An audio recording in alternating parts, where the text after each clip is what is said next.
अस्सलाम वालेकुम।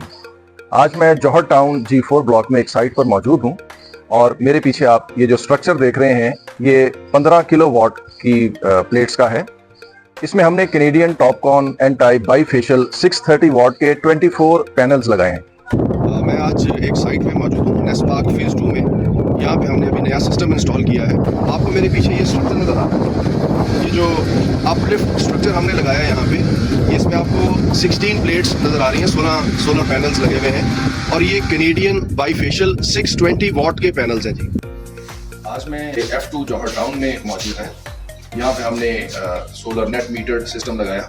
मेरे पीछे आप ये स्ट्रक्चर देख रहे हैं, इसमें 14 प्लेटें लगी हुई हैं, 14 plates of Canadian TOPCon N type bifacial 580 watt की। तो जी यासिर मजीद सिद्दीकी साहब, अपना थोड़ा सा तारुफ करवा दें। देखिए, मैं बेसिकली तो एक इंजीनियर हूँ। मैंने बेसिकली अपनी बैचलर्स जो है वो UET लाहौर से की जी। उसके बाद मैंने एटॉमिक एनर्जी कमीशन को ज्वाइन किया।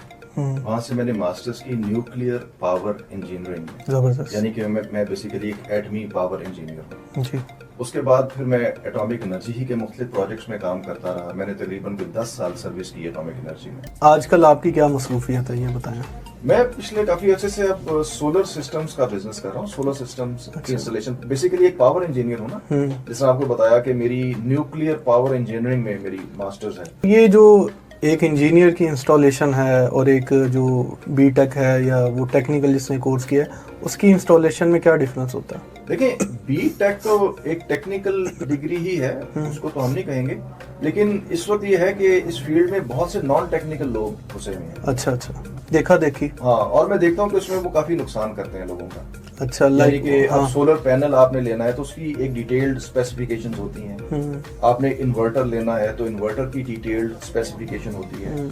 इसी तरह से आपने कोई भी चीज लेनी है, आपने वायर्स है, आपने स्ट्रक्चर बनाना है, आपने उसके अंदर सर्किट ब्रेकर्स हैं, SPDs हैं, जो भी आपने चीजें उसमें इस्तेमाल करनी है, तो हर चीज की अपनी टेक्निकल स्पेक्स होती हैं। जी, वो डाटा शीट देखनी पड़ती है, उनको देखना होता है, उनकी कंपैटिबिलिटी आपने देखनी होती है। अच्छा। ये तो चीज ऐसी है जो अक्सर लोग नजरअंदाज करते थे।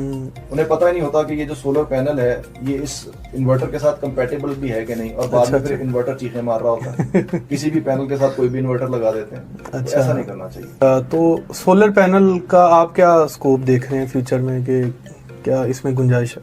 देखिए, फ्यूचर तो है ही सोलर का इस वक्त। अच्छा। यानी कि इससे ज्यादा इकोनॉमिकल ऑप्शन कोई भी नहीं है इस वक्त। यानी कि ये ग्लोबल फिनोमेना है, ऐसा नहीं कि सिर्फ पाकिस्तान की बात है। अच्छा।